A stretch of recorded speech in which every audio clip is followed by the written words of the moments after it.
Je vais vous dire, moi j'en veux beaucoup quand même au président de la République d'avoir opposé les Français en deux catégories.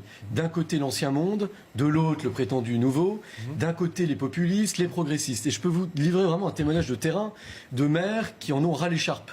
Un maire sur deux ne souhaite pas se représenter. Vous avez 2 fois plus de démissions ce mandat qu'au mandat précédent. Donc il y a une crise de maires. Une crise de maires qui est très grave pour la démocratie, avec des maires qui ont eu le sentiment d'être stigmatisés, d'être méprisés, avec effectivement un pouvoir jupitérien très vertical, qui a longtemps méprisé les élus de terrain. C'est pas en train de s'arranger, ça ?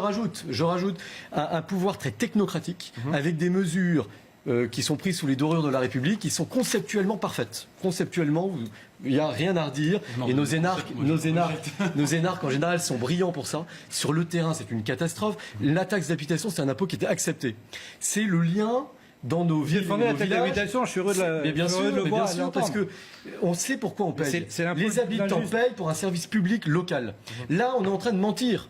On est en train de mentir aux Français. On est en train de leur dire on va vous supprimer la taxe d'habitation. L'État fait 100 milliards de déficit. Il promet 27 milliards d'euros français. C'est un mensonge, c'est un enfumage, puisque forcément l'État va devoir retrouver de l'argent ailleurs, faire les poches des Français d'une autre manière. Et je peux vous dire, sur nos territoires, les Français sont craintifs. Déjà, qui en est qui payent, d'autres qui ne payent pas. En termes d'égalité devant l'impôt, ça serait quand même une vraie atteinte constitutionnelle. Et 2, il y avait ce lien entre fiscalité et services de proximité qui est important. On est en train, avec cette mesure conceptuellement et technocratique, de mettre nos communes sous tutelle de l'État et vraiment de porter atteinte à leur autonomie. David Guiraud, vous êtes sur la même ligne ?